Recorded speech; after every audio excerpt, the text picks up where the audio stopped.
And now I think it is time that I welcome our first presenter in our panel, Ranjani Ramnath, to deliver the session on learning the script of mother tongue as an adult, a comparative auto-ethnographic study. I think first she's going to introduce herself to the audience before actually starting the presentation. Thank you, Tomai. It's really great to be a presenter here at the ALLT conference. And so I'll just quickly share my screen and just you could give me a thumbs up if you can see me and the presentation. Yep. That's great. Thank you so much. So to quickly introduce myself, I'm currently the content developer for a school called the KGS, the Kindergarten Starters, based in Dubai. It's one of the schools by GEMS Education. I'm also a research scholar, and I'm currently pursuing my PhD in the field of education itself from a very reputed university based in India called the Tata Institute of Social Sciences. So to get right to it, into the topic of my presentation, it is basically a research study that I conducted, if I may put it in a very simple term, on myself, on how an adult learns their mother tongue for the first time. That's the script of the mother tongue. So basically, it is a comparative auto-ethnographic study. So this is the format of the presentation. It's going to start with the abstract, the rationale, and the literature, the methodology, the analysis, and of course, the discussion. So to begin with, I'm going to give you a few seconds to just go through this. You can look at the basis of what is it that this study actually compromised. So it looks at the trajectory in the processes that were involved in learning a script of one's own mother tongue for the first time. That's to write, to speak, the structuring, the grammar, and the sentences that are being taught. And also, it is basically a comparative study. So in the sense that here I have used a book which is similar to this, which says that you can learn the language in 30 days. And it includes all the different scripts and the English translations so that it makes the learning process a little simpler. And the other one was with the help of a more knowledgeable other. So, of course, it was a formal one-to-one teaching and learning process to analyze the Tamil language. So to give you an understanding of why I took this up is because Tamil, which is the language, is an Indian language, which is from the south of India. From the south of India, and it is my home language, my mother tongue, my family language, and my native language, because these terms are used very discreetly, but at the same time it overlaps. But somehow I have been lucky enough that all these four define Tamil as a language for me in my personal life. So the trajectory that was involved in learning the language itself, that is to speak and to understand, it began with just actions and with the help of objects or a combination of both. So it's like, come here, go there, this is an apple, that's the ball. And eventually a child starts learning language in that process. But because I am raised in Dubai, I never had the opportunity to learn the script of the language. So you must be wondering, what is Tamil? Like, where is this? It sounds Greek to me in that sense. It sounds Tamil to me. So Tamil is one of the official languages in India, and about 81 million people speak it all over the world. Now you can see that it is one of the oldest living languages, as much as Arabic, English, and Mandarin as well. So to represent it on the map, that's where Tamil Nadu, that's the state where I'm from, exists. So I am basically from the border of Kerala, which you may know more about, and Tamil Nadu as well. So it is basically considered as a very classical languages like Arabic, Greek, and Latin as well. So to look at the literature that we had seen for this study as such was to understand what was the process for the learner to obtain, to store, retrieve, and use this information about learning the language.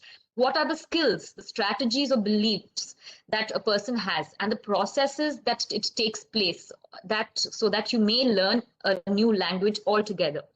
So also the background of adults learning a language is dependent on various factors. So I have looked at it from the adult perspective, because age matters, aptitude matters, the motivation, the cultural openness, the personality, even the learning disability as such, because as a child you may be able to grasp more languages, but as you grow older, the way that you speak at home and the script are way different. It happens with majority of the languages we know.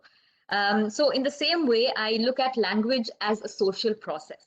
So in that way, we are going to see how it is going to reflect and how technology has played such a vital role. Now, we all have seen a paradigm shift in this 1 year, and it has been very vital, but somehow we have adapted to it in a very, say, robust way, so that we would be able to kind of see how language learning as such takes place personally and even online. So in that way, I have looked at language learning strategies as 3 stages or levels according to Hassan. So we have the cognitive strategies, which has to do with the behaviors, the mental processes of the learner, the keywords, and the process of even taking notes. The other one are the metacognitive strategies, to do with the awareness of learning. So we look at focus, attention, and the planning of learning the language itself. We also have socio-affective strategies. How I'm going to interact with others. Am I going to watch a movie on Netflix which is actually on the Tamil language and use subtitles? Am I going to grasp a few words by listening to it? It can be in any way, or even self-encouragement. Am I motivated enough? Am I actually opening a Duolingo app to actually learn a new language? How far have I actually gone to learn that new language? Am I still on the 1% or the 2%? Am I still progressing? Am I giving those 10 minutes of my time each and every day? So that's where it comes about. So like I said, it's a comparative case study in the sense that my case 1 is the online source, and the case 2 is the offline, where I have actually used the book that I have mentioned. So to give you a brief about the methodology itself, it is an auto-ethnographic study. Of course, it's qualitative research. And when I mean by auto-ethnographic, in the sense that it is a reflective investigation that is initiated by self-observation. Of course, there are notes, there is proof, there is a lot of backup that goes behind this research as well. And when I mean by the case 1, so you can see that the mode of study is a formal web-delivered distance learning platform, and the book, an example that I had shown you. So we have the site of study is in Chennai, which is in India, in Tamil Nadu, which I had shown on the map, and of course Dubai, where I am staying currently. The medium for case 1 was online completely, and the medium for case 2 was majorly offline, but online if I required additional help. So I'm sorry, I think there's some more disturbance. I can hear somebody else speaking in the background. May I please request you to mute yourself? Mr. Farhad. Thank you.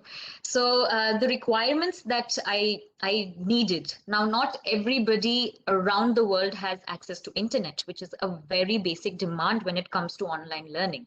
The other one is access to any application, for example, Bottom or Zoom, Skype, and so on. A smart device with a camera, an additional device or knowledge to even switch between the applications. For example, I'm on Cisco and I want to make sure that I have got the script correctly. And if I'm able to even place my camera so that the more knowledgeable other or the teacher is able to see how is it that I'm actually writing the script. Am I able to really follow what is being taught at the same point of time, because it's a live session?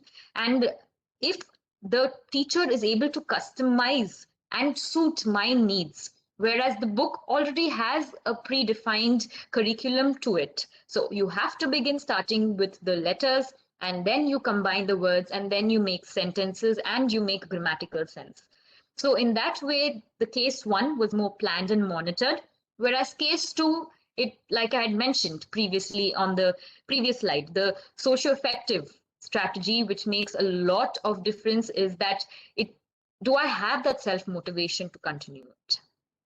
Am I able to really take up the time to study this new language on my own? Or do I need a more knowledgeable other, like how Vygotsky has put it? So now the analysis, I have looked at 5 different patterns. So these patterns where I could see a very distinctive role between how the case 1, that is the online training with a teacher, and case 2, which is with the help of a book which I did independently. So the case 1 showed a much higher value in the sense of the nature and function. I was able to grasp more about the history and the culture, the political scenario between the language, the introspection, because I am able to really learn what is the to and fro that is happening when I'm learning the new language. Identification of not only the script, but also the way the movement of my pen should be moving when I'm learning the new script. And of course, introduction to the new script itself altogether.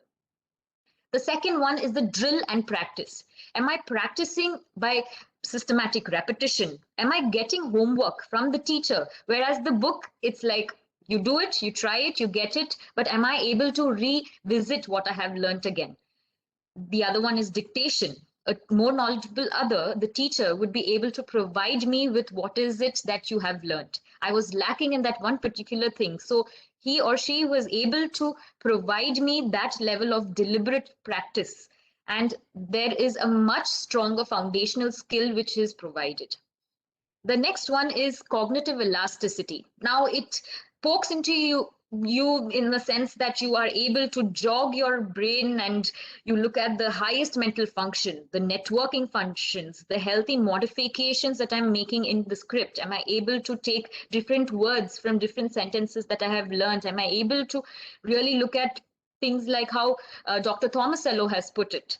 And also the language acquisition, that is it coming from a constructive paradigm, is it coming from a lexicalist, and so on. The next one is the freedom of expression. Now, when it is an online forum where I have a teacher and myself, I'm able to be quick. There is deliberate practice in the sense that I know that something is going wrong. I can immediately ask the question. There is mental processing that is getting done. I'm making connections with what I have learned previously and what I'm going to learn in the future. And also there's a notion of freedom. Okay, Ranjani, why don't you try telling me a word which starts with B? I'll be like, okay, so I know about 5, 6 words which I use in my day-to-day life. But do you think that B and B are going to be the same? So there is that notion of freedom, and there is a lot of probing, there's a lot of motivation. The other one is critical timeline. Now, planning, comfort, dependency, and availability of resources, like I had mentioned, is very important and crucial to this form of learning, especially when it is online. So to kind of conclude and wrap it all up, we have covered choosing the best fit for the learner, that what are the resources that I have in handy. First, the second one is understanding the structure of the curriculum, the pedagogy, and the processes of learning. We have covered the cognitive, the metacognitive, and socio-affective systems that actually entail this entire process of learning a new language, especially as an adult, and the data processes and the design of the curriculum in both the cases. So to give you a brief about the different references, because of course, literature is the most important that gives every researcher a big foundational core. So these are some of the books and journal articles that I had referred to. And if there are any questions, I am ready to take them up. I'm sorry, Thoma, I think you're on mute. Of course, you're right. Thank you very much for this very interesting presentation. Thank you. Any questions will be actually done after all the presentations have finished. Sure. Thank you for all the interesting issues that you have raised.